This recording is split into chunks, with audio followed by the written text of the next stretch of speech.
I'm not for defunding the police, but I am for abolishing the FBI, and I'll tell you why. Do the police trace their history to the slave patrols of the Old South? I'll explain. This is the Dinesh D'Souza podcast.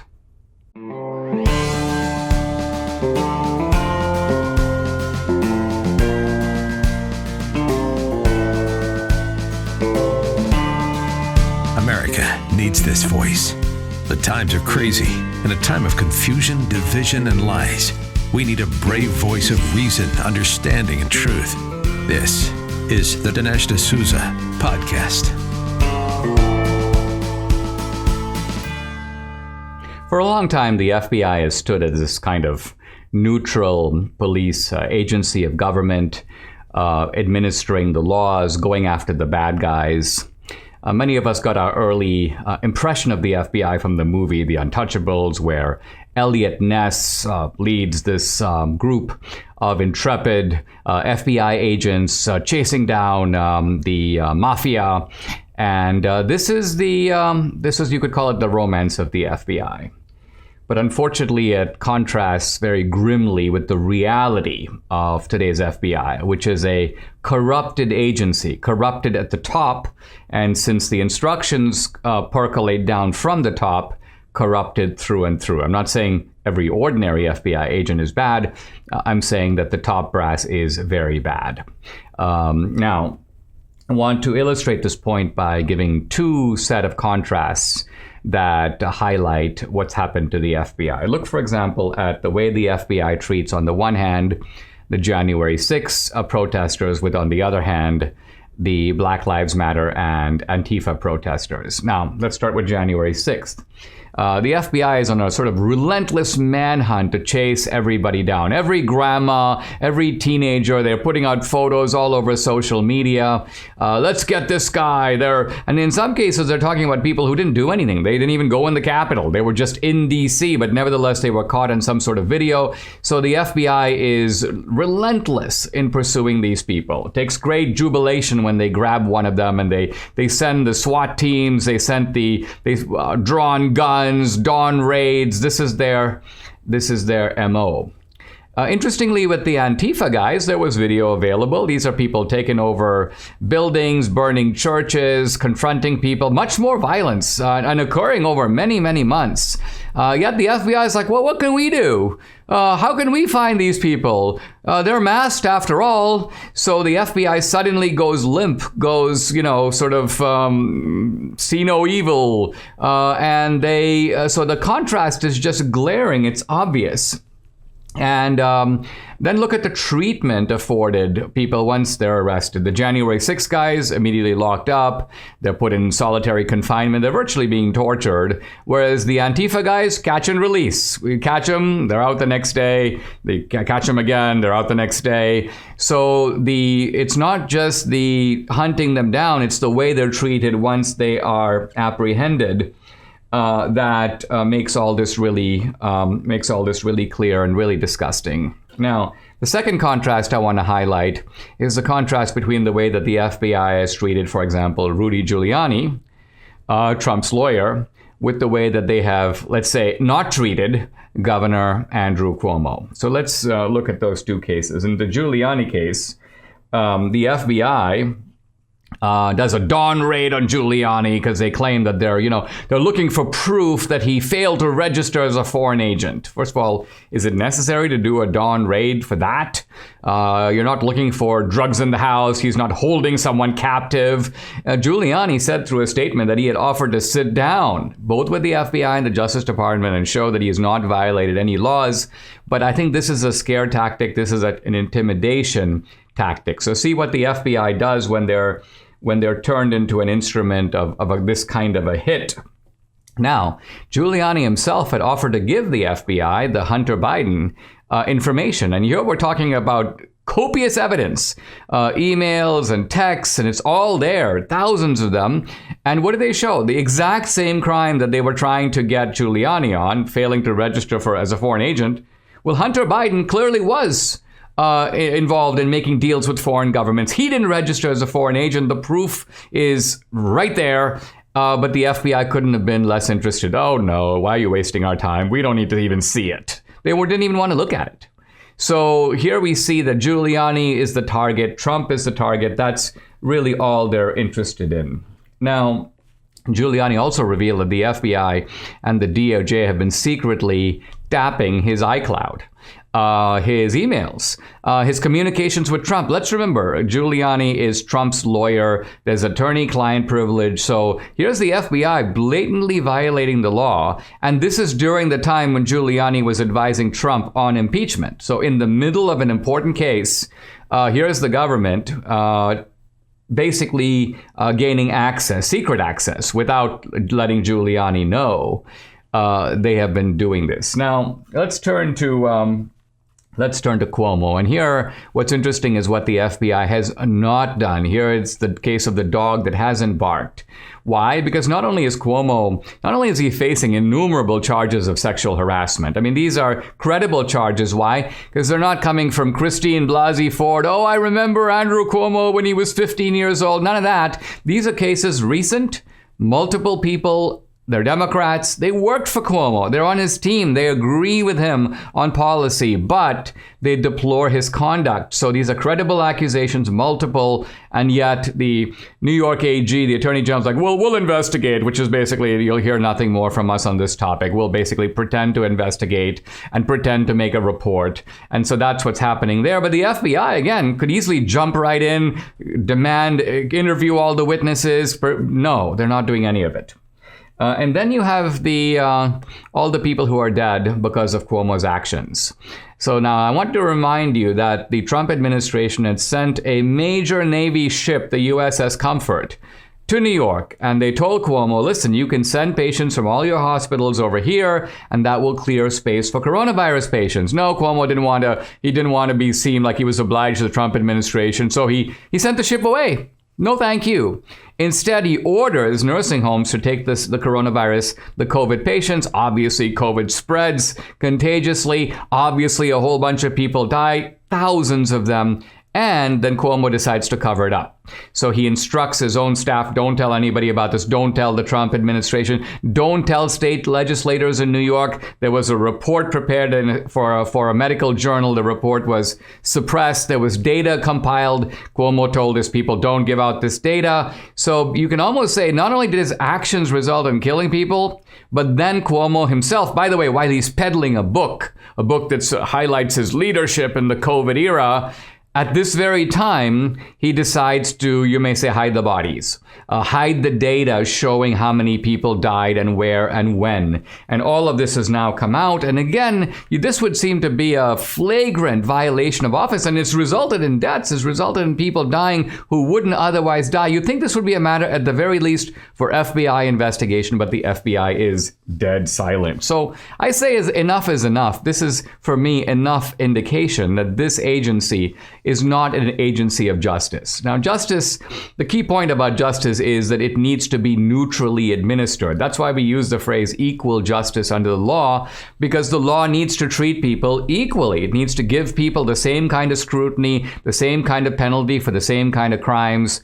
The FBI is really more like a hit operation. Go get that guy, and manipulate the laws, twist them, and see if you can get the guy either by framing him, or if you can't get him by frame, get him on something. And it almost becomes an investigation in search of a crime in Giuliani's case. I say enough is enough. I'm not saying we don't need a federal agency. I'm saying basically reconstruct it from the ground up with a better, more wholesome, more neutral, genuine, authentic Federal Bureau of Investigation.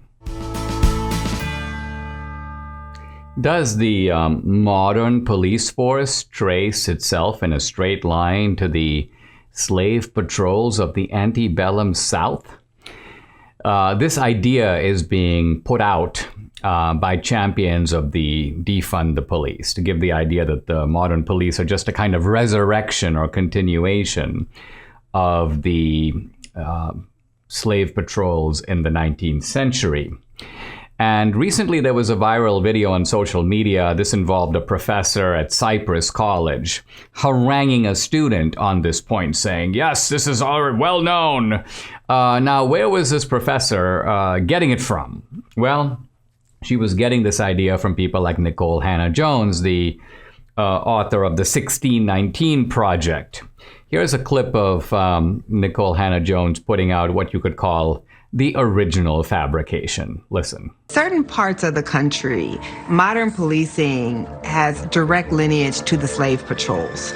The slave patrols deputized white Americans to stop, to question, to search any black person who was walking about to ensure that enslaved people were not escaping or going in places where they weren't supposed to be. Now, this is the usual humbug. And as you can see, it's percolating through academia. Cypress College is not exactly a well-known college. It's about as well-known as, say, Pine Tree College or Magnolia College or Bougainvillea College. And since those colleges don't exist, you get an idea of the reputation of Cypress College. So the fact that even the little colleges are picking it up, it's out there. And yet, is it true? Is it true? Now, the simple fact of the matter is that the police do not trace themselves to the slave patrols. They trace themselves to, not surprisingly, the police force in England. By the way, prior to the existence of modern police forces, you really had vigilante justice, kind of like in the stereotype of the Old West or in the old cowboy movies, where if you want to protect your ranch, you got to hire some gunslingers to do it because there are gunslingers who are out there ready to take your stuff. So this is vigilante justice. And by the way, there was a lot of this in the Old South. I'm sure this is not what Nikkole Hannah-Jones wants to have back in any form, the pre-police system of justice. Now, in early America, you didn't have a formal police force, but what you typically had was, you would call it community watch. Neighborhoods would get volunteers, and they would originally do these night watches. Of course, some of them fell asleep, and this wasn't really a very organized operation. Eventually, some cities then instituted day watches, and this was the kind of germ of the police system. But meanwhile, in Europe, I think the French were the first to start with a professional, paid, you may say, state-administered police system, but it was quickly picked up in England. It's identified in England with the name of Robert Peel. In fact, the English Bobby. That name Bobby is taken from Robert Peel, the founder of the modern English police system. And the American system was, in a sense, taken from England. And we're talking here about police who are accountable to the community, administered by the state. There's a whole code of conduct. So this has nothing to do with the slave patrols of the Old South. Let's look at Philadelphia had the first. Boston had the first American police force, 1838. Pretty soon it was New York and Albany and Chicago, New Orleans, Cincinnati, Philadelphia, Baltimore. So this model began to spread. Obviously, in the North, you're talking about slavery being abolished at the time. There are no slave patrols to speak of. Now, what about the South? Now, it's true, in the South, the police force was used to do slave patrols. But let's remember this. Who makes the laws? Do policemen make laws? No. Police are there to carry out the laws. Somebody else makes the laws. Who made those laws? In the South, the laws were made by Democrats, by the Democratic legislatures of the South, initially promoting slavery, later promoting segregation and Jim Crow, and the harassment of blacks. These were Democratic. Let's remember, in the South, even after slavery, every segregation law was passed by a Democratic legislature. It was signed by a Democratic governor. So the police were called on then to carry out these laws. They were made an instrument, if you will, of the bigotry of the Democratic legislatures. Notice how Nikkole Hannah-Jones is trying to shift the blame away from the Democrats, by the way, the party she belongs to, and pin the blame on the cops who are forced to carry out what the Democratic legislatures deem to be the law. So the bottom line of it is this notion that the police are nothing but slave catchers in disguise, circa 2021, is complete nonsense. It gives you the idea of the depth of deception and lying that is now become our public propaganda, not only spouted on the airwaves, as you saw, but also making its way into the classroom and used as a bludgeon to go after students who should know better, but are not going to learn any better from their teachers. The real genius of Mike Lindell is this guy has turned pillow making into an art. Most of us think of a pillow as a pillow is a pillow. There's nothing special about a pillow. That's what I thought until I discovered My Pillow. And what Mike Lindell taught me is that a pillow, like a watch or a phone or a car, can be a work of art. These pillows won't go flat. You can wash and dry them as often as you want. They maintain their shape. They're made in the USA. For a limited time, Mike is offering his premium My Pillows for the lowest price ever. You can get a queen-size premium My Pillow for $29.98, normally $69.98. So that's a $40 savings. King Pillows only $5 more. All the My Pillow products come with a 10-year warranty and a 60-day money-back guarantee. You'll get deep discounts on all My Pillow products: the Giza Dream Bed Sheets, the My Pillow mattress topper, My Pillow towel sets. Call 800-876-0227 or just go to mypillow.com. Make sure to use promo code Dinesh.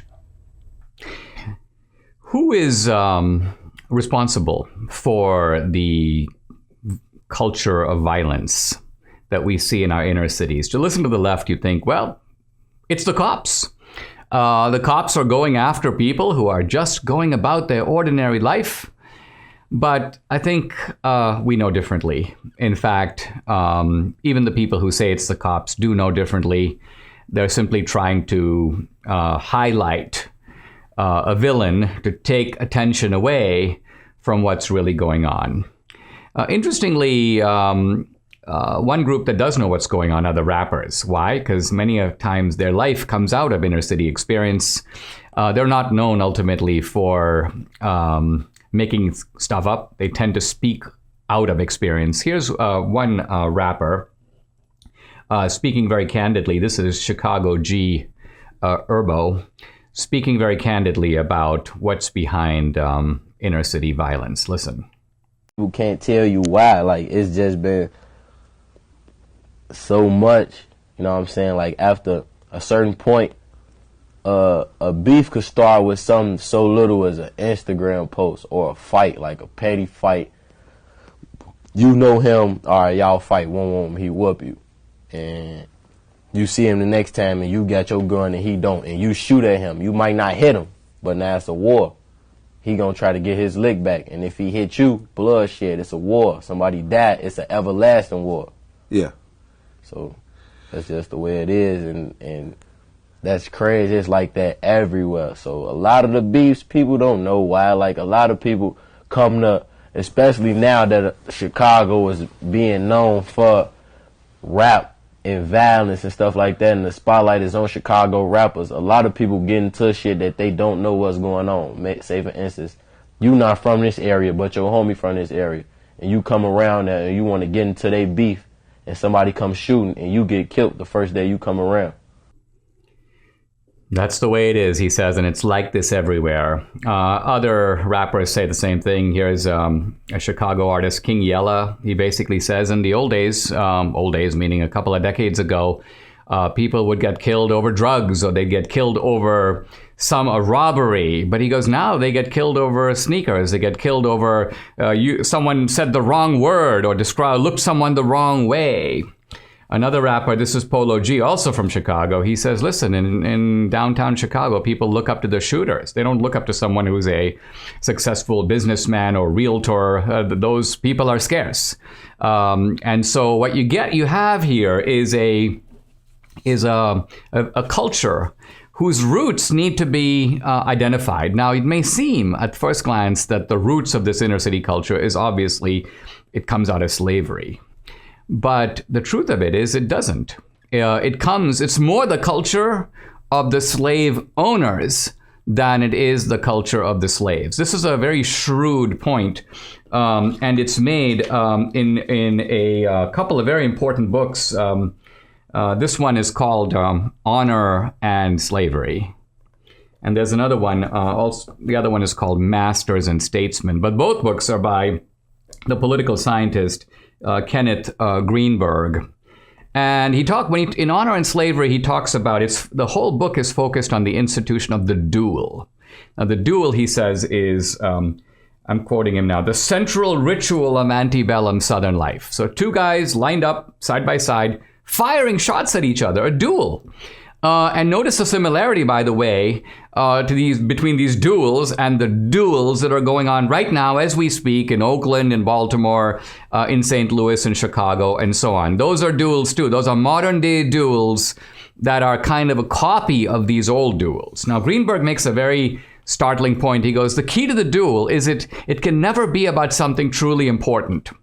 Duels are not fought over central conflicts of ideology and so on. By and large, he says a duel was due to typically a misspoken word or an insult. You call someone, a coward, or you call them a buffoon, or you call them a liar.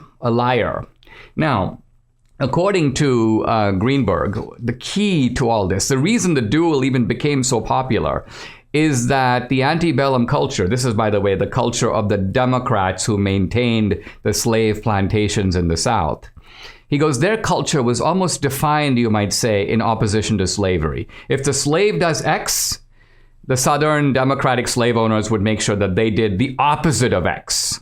And so, for example, slaves were thought to be habitual liars. If you ask a slave, did you get that done? Did you steal this? They go, no, wasn't me. So since the slave was known to be a habitual liar, the code of the Democratic Southern slave master was the opposite. Never tell a lie. That's why if you accuse someone of being a liar, you insulted their honor. Why? Because in a way you were comparing them to slaves. That's the point. So right then the guy who was insulted would say, let's fight a duel.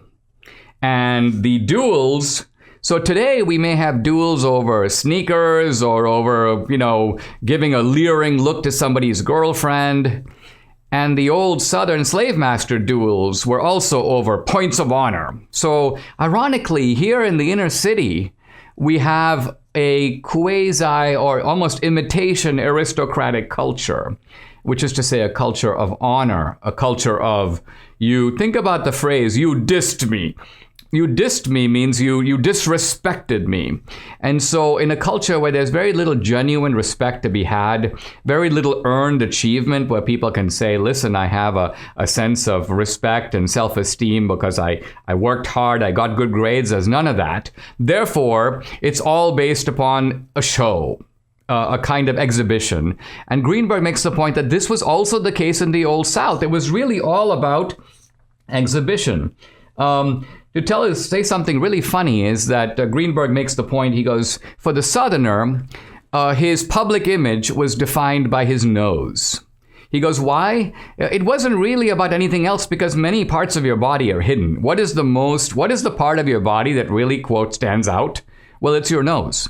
So Southerners, Southern Democratic, the slave master class, says Greenberg, was obsessed with their noses. And the worst thing you could do to a Southern gentleman is tweak his nose. If you tweaked his nose, he's sure to challenge you to a duel. Why? Not because his nose represented anything in terms of inner character, but his nose was sort of his public, it was the key part of his face. And so to tweak his nose is to insult his appearance, the way he carries himself in public space. And so these are people who would go to shots. They would put their lives in danger. Why? Because ultimately this was a kind of carnival, a carnival contest of respect, a contest in which respect could be earned or could be lost, and it could be lost on something so simple as a misplaced word. Greenberg writes, the duel is a kind of gamble in which a man gets the highest type of honor by assuming the greatest risk. If you don't put your life in danger, that's why actually sometimes duelists didn't even like it if they were a great shot and the other guy was not a good shot, because the outcome was predetermined. So the dueler goes, no, I'm a really good shot, so I'm going to let you have 2 pistols. Why? Because that way you kind of have an equal chance to kill me as I have to kill you. So I'm not saying all these elements are directly displaced into the inner city today, but many of them are. And so we have a supreme irony that the dysfunctional culture of the inner city underclass bears an eerie similarity and could in fact be traced from, at least according to Kenneth Greenberg, the culture not of the slaves, but of the slave owners. You know what saved us during the COVID lockdown? Omaha steaks. Debbie likes to have her cooking kind of simple and easy, yet the Omaha steaks are delicious, and I gotta say this as a foodie who's not all that easily convinced. I've got so many Omaha steaks favorites: the beef stroganoff, the fully cooked pot roast, the chicken and dumplings, jambalaya. It's making me hungry right now. Now, Mother's Day is this weekend. Send mom exactly what she craves this year: the mouth-watering Let's Go grill package from Omaha Steaks. Visit omahasteaks.com and enter keyword Dinesh in the search bar to order today. This package includes signature butcher-cut filet mignons, boneless pork chops, kielbasa sausages, and so much more. Plus, mom will get the tasty bonus of 12 ultra-juicy Omaha steak burgers free. That's almost 4 pounds of free burgers. To top it off, you also get $20 off on your first order. Treat mom to the best steak of her life, guaranteed. Visit omahasteaks.com. Use the code Dinesh in the search bar. Give mom something she'll love. Plus, 12 free Omaha steak burgers, $20 off at checkout on the first order. This is the Let's Grow Grill package. It's selling out fast. Don't wait and miss out. omahasteaks.com, keyword Dinesh. In the last segment, I talked about the ways in which inner city gang culture, the culture of you dissed me, let's fight a duel, closely resembles the similar culture of aristocratic respect and easy offense that existed in the 19th century in the slave-owning South. And I want to continue that exploration by turning to something that is very strange, but I think very interesting. It is why the old Southerners hated the game of baseball. This may seem like an odd topic for me to choose, but you'll see that it ties right back into what we're talking about. So Kenneth Greenberg, in his book on honor and slavery, makes the interesting observation that in the Old South, they didn't like baseballs. Now, baseball, by the way, started the first baseball clubs in upstate New York, Rochester, in the 1820s, and there began to be baseball leagues organized. It began to spread through Manhattan and Brooklyn, and then baseball spread like wildfire through the United States. It made its way to the Midwest.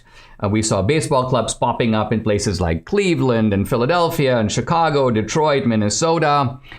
But, says Greenberg, baseball never really caught on in the antebellum South.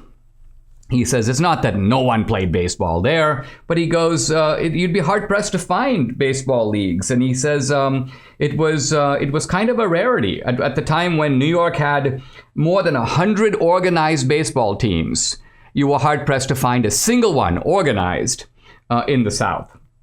Now, the question is, why is that?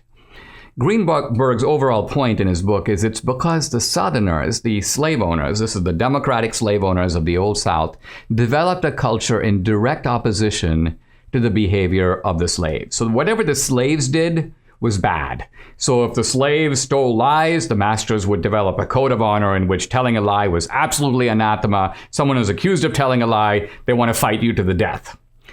Because the slaves were seen to steal, the concept of a gentleman stealing in any way was seen as anathema. And very interestingly, the other feature of slaves, says Greenberg, is the desire to run. Because slaves were often challenged, they were chased, they were whipped, and what would they do? They'd take off, they'd flee, they'd run for their lives. And so, therefore, says Greenberg, the Southern gentleman developed an aversion to running.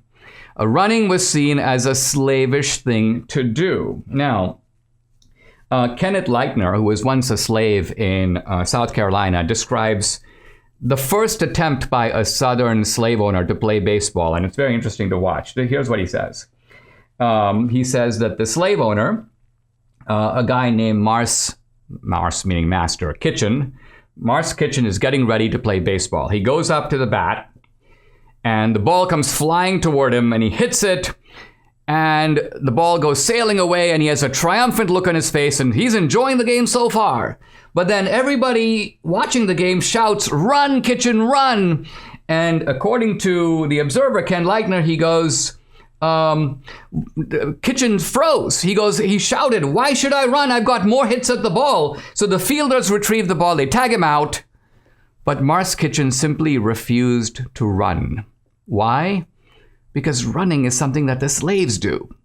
So the incredible fact here is that the first aspect of baseball, hitting the ball, the slave masters love that. Why? Because that's a masculine thing to do. It shows mastery over a fast-moving object. They love the idea you're in charge, you hit the ball. But the next step of baseball is you have to take off. You have to go to first base and second base. This part of it, the Southern slave owners absolutely hated, because this to them suggested cowardice. This suggested basically fleeing for your life. This suggested some guy chasing me with a whip. So suddenly, baseball itself and the simple routine of this game becomes anathema because of its resemblance to something that the slaves might do. The slaves run, so I refuse to run. You know, many years, several years ago, I had an old friend in Washington, D.C., a very interesting man named David Bovenizer, and we were going to a conference, and we were late, and the plane was going to leave, and in those days, this was pre-9/11, you could get to the airport, 30 minutes before. I'm like, David, we have to run. But he wouldn't. He stood still. And I'm like, David, we're going to miss the flight. And he said something very interesting to me that I only understood when I read Greenberg's book. He goes, Dinesh, a Southern gentleman never runs. And I was so flabbergasted. I looked at him like, you're kidding, right? And he was not kidding. And so I ran and I made the flight, and David took the next flight. So we see here how in the 20th century, some of these habits somehow ingrain themselves in people. So when we think of culture, we talk about culture, making culture, the culture of the inner city. We have to realize that these are practices that developed in response to certain conditions, in this case, the conditions of slavery themselves. They embed themselves in the culture, and then in some ways they have lasting influences. In the case of my friend David Bovenizer, even in catching a flight.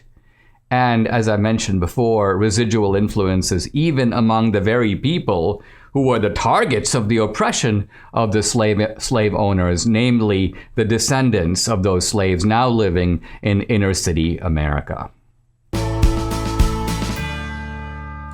For a long time, I never gave a moment's thought about digital security, and this is kind of the way the digital platforms like it. They want unlimited, unquestioned access to your data. But now I've gotten smart. Trust me, there's never been a more important time to protect your digital rights. That's why I and thousands of my listeners choose to secure our online data by using ExpressVPN.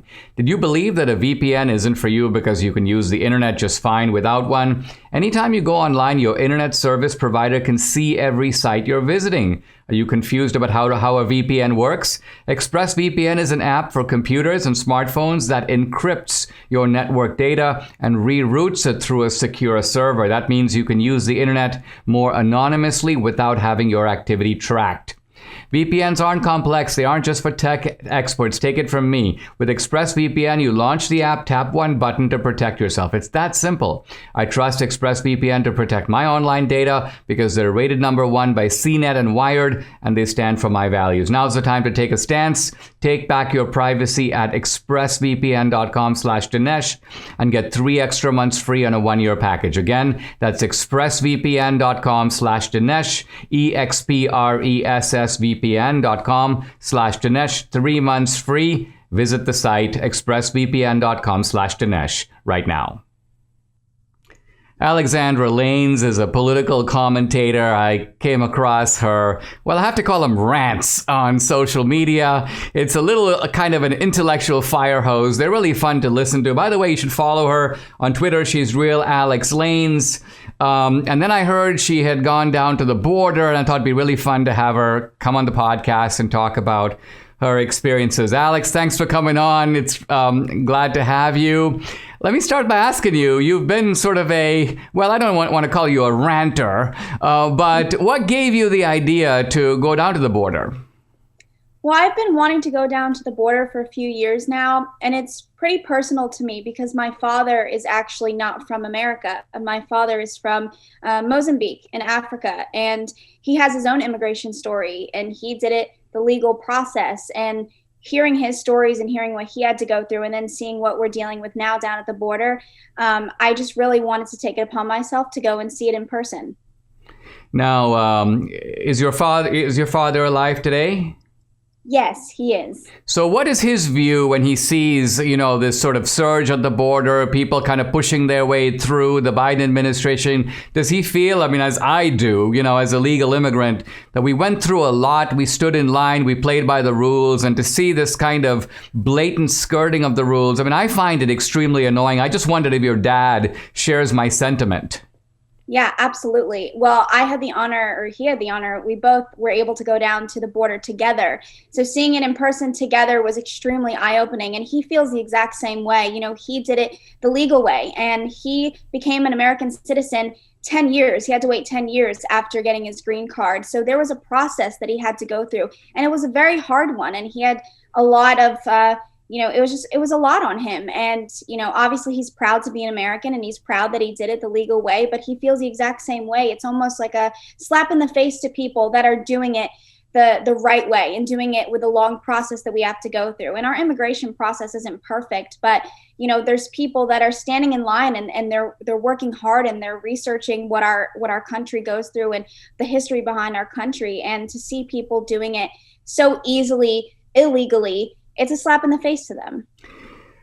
Which border did you go down to, and what were your impressions? What did you see? Yeah, we went down to McAllen, Texas, and we actually went McAllen, Texas, as well as the Rio Grande City and Roma Bluff. And we got to see the gaps in the wall. We got to see the parts where the wall construction has stopped mid-construction. We talked with Border Patrol agents and state troopers, and listening to their stories of the things that they have to go through and see every single day with no recollection, no acknowledge of the president and vice president.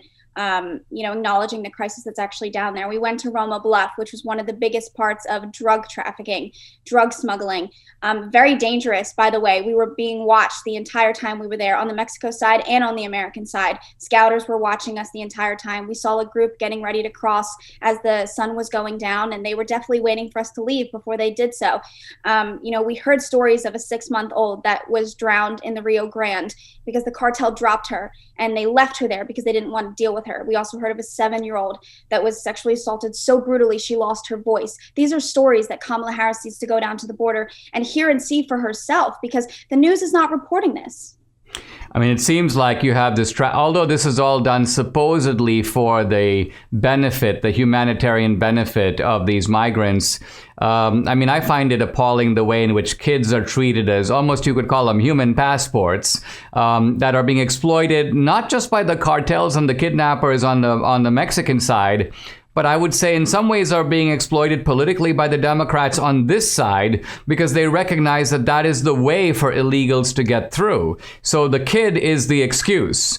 And then I think you put out some pictures on social media of, all this wall that's ready to be put in place, but it's almost as if you've got the Biden administration saying, we don't want the wall. We'd rather have the problem because we see this redounding to the long-term benefit of our party. Do you think that's the end game here for the Democrats, that it's ultimately about letting people in so that they get more votes, so that it's a sort of a demographic shift to the United States? Why are they doing this, in your opinion?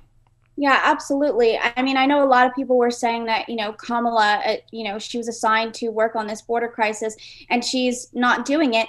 But I think this is exactly what she wants to do. She wants to neglect the wall. She wants, her and Biden both, the administration, they want open borders because they know that in the future that will create more Democratic voters for themselves and for their party to kind of move along with their socialist agenda and so forth. So this is exactly what they wanted. Their plan is going perfectly. But in the end result, it's only endangering Americans and the immigrants that are coming across here. And kind of going back to what you said with exposing these children that are coming across, that's exactly what it is. They're using it for personal gain. The media is a huge problem with this. They're banking on these tug at your heartstrings stories, but they're not focusing on the actual horrors. And at the end result, they're endangering the Border Patrol, state troopers, Americans, business owners, people that live along the border, and the immigrants that are going through this danger crossing. I mean, there's very little of a silver lining here, Alex. Now, Debbie, my wife, grew up, at least when she came from Venezuela at the age of 10, she grew up in Harlingen, Texas, right near Brownsville, right near McAllen. I think if there's one good thing coming out of this, is that that's the blue part of Texas. Heavily Hispanic, I think, as you know, many of those people are kind of waking up. They're beginning to see the sheer callousness of the Democrats. And so you're beginning to see, I think, a real shift among Democrats in the blue part of Texas away from the Democratic Party, because contrary to sort of leftist stereotype, it's not the case that, because you're Hispanic, you're all for the illegals. This is part of woke mythology. But I think these people are going to be in for kind of a rude surprise come the midterms and perhaps also come the 2024 elections.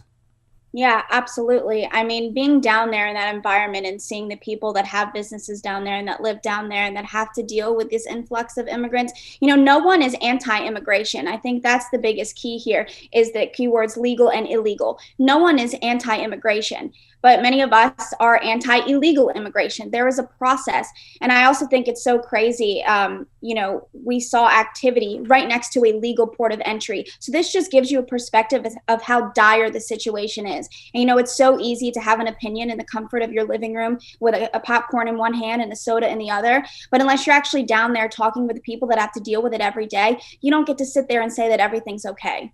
I mean, has it been to you startling to see the way in which the media operates in flagrant propaganda mode? They do not cover real stories. They convert bogus narratives into stories.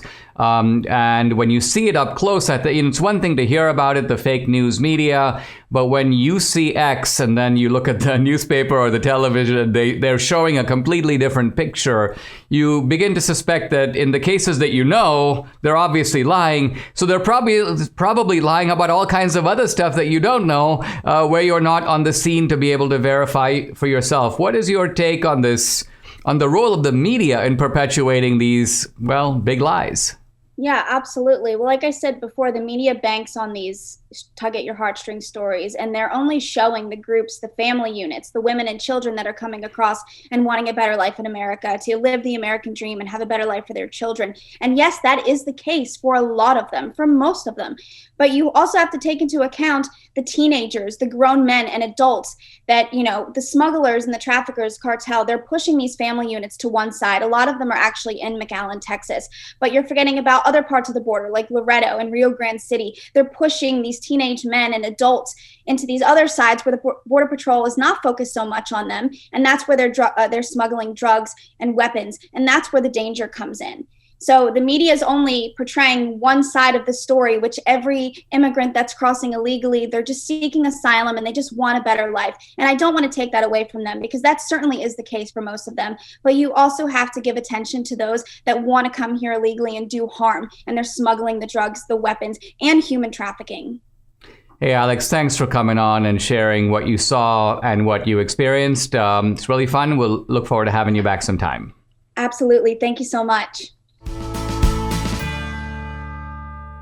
Debbie and I recently had a remarkable conversation with Dr. Douglas Howard, who founded the company Balance of Nature. This is a remarkable guy. He convinced both of us that we're not eating enough fruits and veggies, even though we thought we were. There's an easier way than to eat the stuff you don't like. This is the Balance of Nature solution.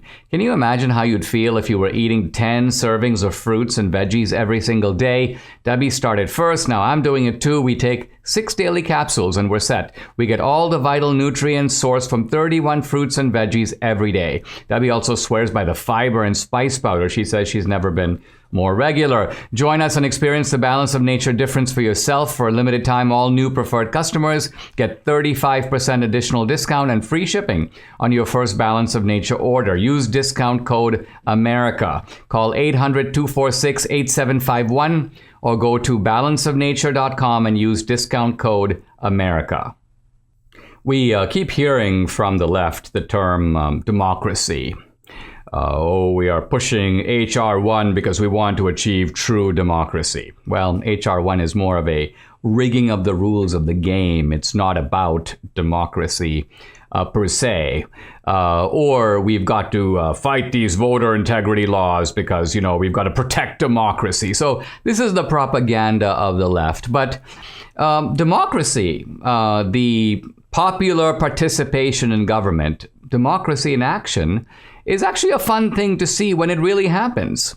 And just recently, there was a telling incident in Vail, Arizona, where a group of parents who became just disgusted, infuriated, I would say even driven to despair by the irrationality of their school board, a school board that continued and insisted on strict mask mandates. And here you have these kids who have a very low to infinitesimal chance of getting COVID and an equally low to infinitesimal chance of disseminating it. And even the CDC has clearly emphasized the relatively low vulnerability of kids, especially very young kids. And yet, ignoring all this, you may say, not listening to the science, the school board is like, no, they're immovable on the issue. So the parents decided, let's show up and confront these people. Let's ask them questions. Let's demand. So you have a remarkable sight here where the parents show up, and guess what happens? The school board flees. They run, they take off, leaving the parents in a very weird position. And I want you to see what happens next. Listen. Retribution. Perfect. All right, board member needs a second. Okay, we need to have a vote.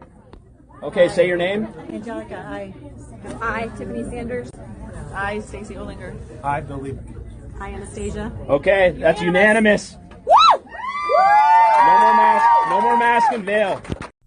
So this is really fantastic. The part that you see, you have the parents who decide, hey, listen, if the school board is going to run away, a bunch of cowards, let's just take it as a sign that they've all resigned. They don't want to be on the school board anymore. The school board, which really, in all decency, should have sat down with the parents and listened to what they have to say and given them the justification, if any could be given, for these policies. But no, they essentially took to their heels. And so somewhat comically, the parents go, well, you know what? Let's elect our school board right now and let's just vote and abolish the mask mandate. And so that's what they do. Now, this is not really valid. It's not the correct procedure. So it should be understood in a kind of symbolic or metaphorical way. But what's going on here really is democracy in action. This is what it looks like. This is actually the democracy in action that Alexis de Tocqueville, when he came to America in 1831, he went to these New England town meetings. He would see people show up and argue about this and argue about this road and argue about that tax.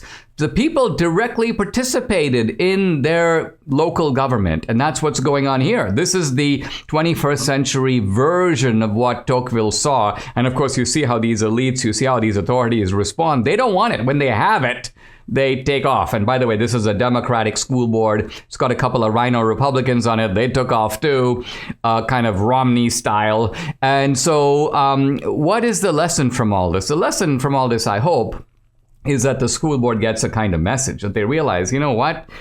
We are accountable to these parents. We are accountable to these children. And we need to listen to what they have to say and make decisions that are kind of take that into account. So I'm hoping that the net effect of this, and by the way, if it's not, then these parents should organize, they should mobilize, they should contest these school board seats. You see here why local elections matter too. Sometimes we focus solely on the presidential race, but very often important decisions are made by school boards and by city councils. And it's very important for us to be active at that level also, to transform politics, in some cases, at the level where it matters the most. We see all kinds of leftist pressure mounting for student debt forgiveness, stimulus checks, expanded unemployment benefits, and a $2 trillion so-called infrastructure plan. Question comes to mind, who's going to pay for this? Clearly the Biden administration thinks they're playing with monopoly money.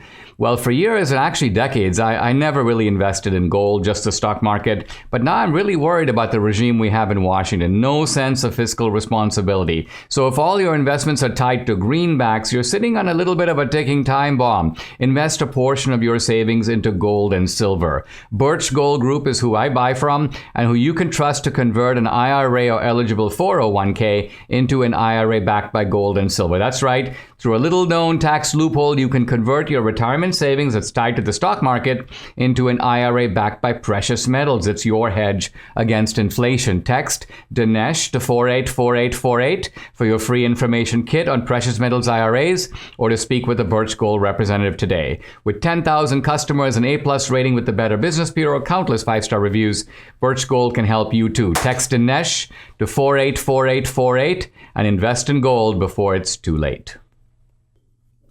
I mentioned a few weeks ago that I was kind of loosely compiling my list, the Dinesh list of the greatest movies of all time. And I'll share that list with you once I've got it kind of honed. I've just been jotting down candidates for the list. But I also introduced that idea by saying that I like to think about movies. I like to watch movies, and I watch them for enjoyment, but I pay attention to what I see, not just sort of architectonically, not just to see now as I myself do films what works well, what dialogue is effective and emotionally powerful. I do that, but I also pay attention to what's going on in the story and sometimes going on under the surface. I spoke earlier about the man who shot Liberty Valance. I want to talk a little bit, just very briefly, about The Godfather, because to me, The Godfather, quite apart from its riveting crime story, and of course, I think The Godfather 1 and 2, I think 3 is a pretty good movie too, but certainly 1 and 2 belong in that list of the greatest movies. But The Godfather has very powerful messages about all kinds of things going on that define life in America, that in a way define also American exceptionalism. So let me talk here about 2 of those features. The first one is immigration. Now, obviously, this is something as an immigrant myself, I'm very alert to. Remember, The Godfather, Vito Corleone, is an immigrant. He's a first-generation immigrant. And his children are immigrants born in America, born to, you may say, an immigrant father and an immigrant mother. What I find really interesting about this is the way in which the immigration process plays itself out. And you can see the difference in Vito Corleone's 2 children, who have a very different American experience. You may almost say that the older one follows the experience of his dad and is never fully Americanized.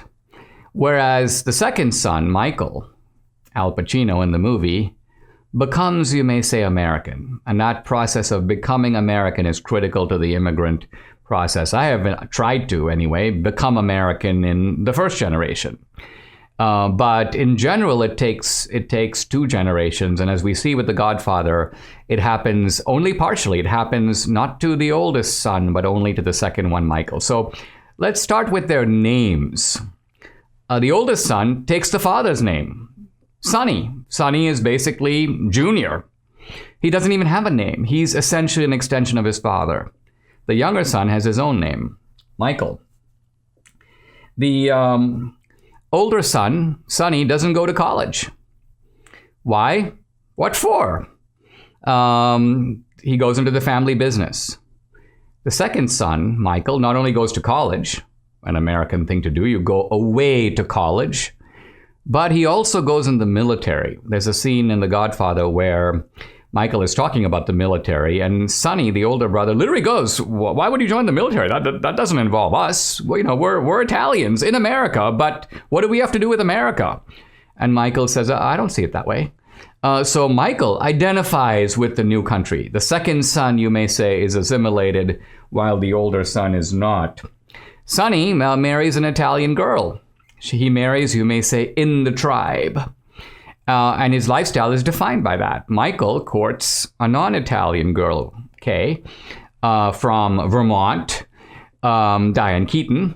Now, admittedly, when Michael is displaced to Italy, he does briefly marry an Italian girl in those circumstances, and then she's killed, so he comes back to America and then goes back to courting Kay. But the very fact that he marries, you may say, outside the tribe is part of this Americanization process I'm talking about. To me, one of the tragic ironies of the whole story, and this is my second point about The Godfather, is the way in which, in the name of trying to protect the family, and as we know, in mafia families, the term family is a larger term than the immediate family. It's the La Familia. It's the people who are part of the gang. That is the family. So you have the actual family, the Corleone family, and then you have this larger family of really hired thugs and hired businessmen, all of them operating within this family structure. So it's a very peculiar arrangement.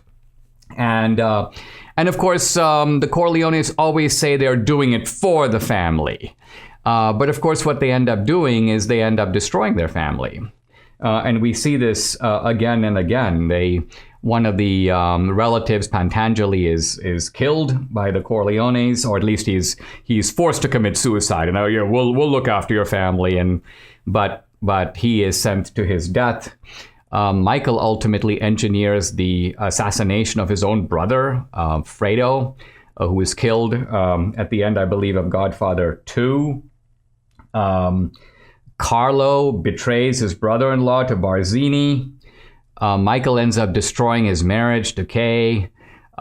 His son becomes alienated from him. So the thing about it is, these are supposed family men. I did it all for my family.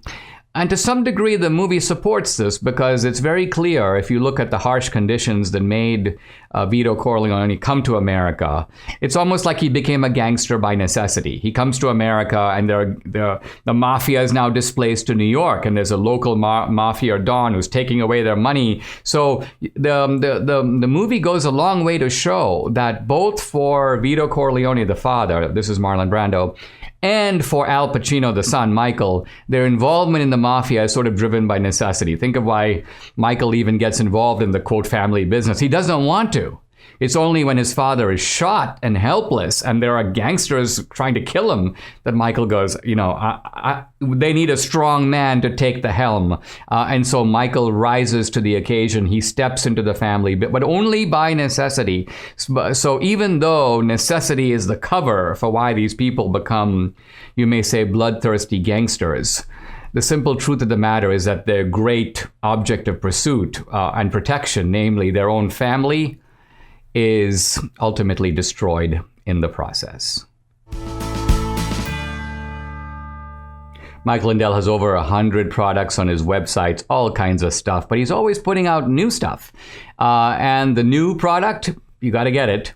MyPillow, My Slippers. Mike has taken over 2 years to develop these slippers. They're designed to wear indoor or outdoor all day long, made with MyPillow foam and impact gel to help prevent fatigue. They're made with this quality leather suede. For a limited time, Mike is offering 40% off the new My Slippers. The My Slippers are so comfortable, you'll want to get some for the whole family. Debbie and I just love ours. I got the moccasins, she got the slip-ons. Go to mypillow.com and use promo code Dinesh.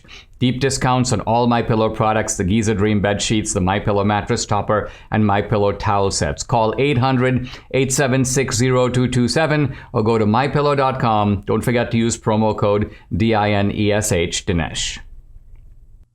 It's time for our mailbox. Before we get there, I hope that you are subscribing to the podcast, hitting the notifications button. Also go on Apple Podcasts if you can and subscribe there and rate me 5 stars if you will. Tell other people about it. Help me get the word out. I really appreciate it. Time for our question and listen. Hi, Dinesh. I'm Regina from Indiana. My husband Rob and I listen to your podcast every day and find your discussion of various issues very insightful, relevant, and informative. My question is, we often hear people talk about the Latino vote and the African American vote, but rarely do we hear a discussion of the Asian vote. I come from the Philippines, and knowing that a good number of Asian countries are former colonies of Western countries, I wonder which party or ideology would and could better serve the interests of Asian Americans. How would you characterize the Asian vote? This is a very good question. I think like a lot of Asian Americans, when I first came to America, before I really began to think politically, I found myself loosely attracted to the Democratic camp. Why? because they seemed outwardly, or at least symbolically, to be more hospitable to the outsider. They seem to be more aware, you might say, about the experience of many of us who were coming to America with very little, starting out with very little. And Democrats are like, yeah, we understand. I think this is why to this day a lot of Asian Americans vote for the Democrats. They're sucked into this kind of pose.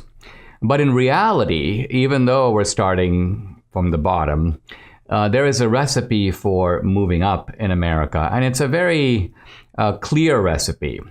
It's called strong families. It's called traditional values. It's called studying hard and getting good grades, focusing on developing your talents through extracurriculars. It's called saving as much as you can, entrepreneurial formation, pursuing professional careers. So this whole work ethic, you might say, this is the code of the Republican Party. So the Republican Party actually supplies the ladder for Asian Americans to succeed. The Democrats, if they had their way, would turn us into dependents, into parasites, into ultimately, we would fall into the same predicament as other groups that are now American Indians, African Americans, highly dependent on the Democrats to pay the mortgage. So the Democrats inflict the wound and then, in a sense, supply the bandage. Republicans show us a way to make a better life for ourselves. Subscribe to the Dinesh D'Souza podcast on Apple, Google, and Spotify, or watch on Rumble, YouTube, and SalemNow.com.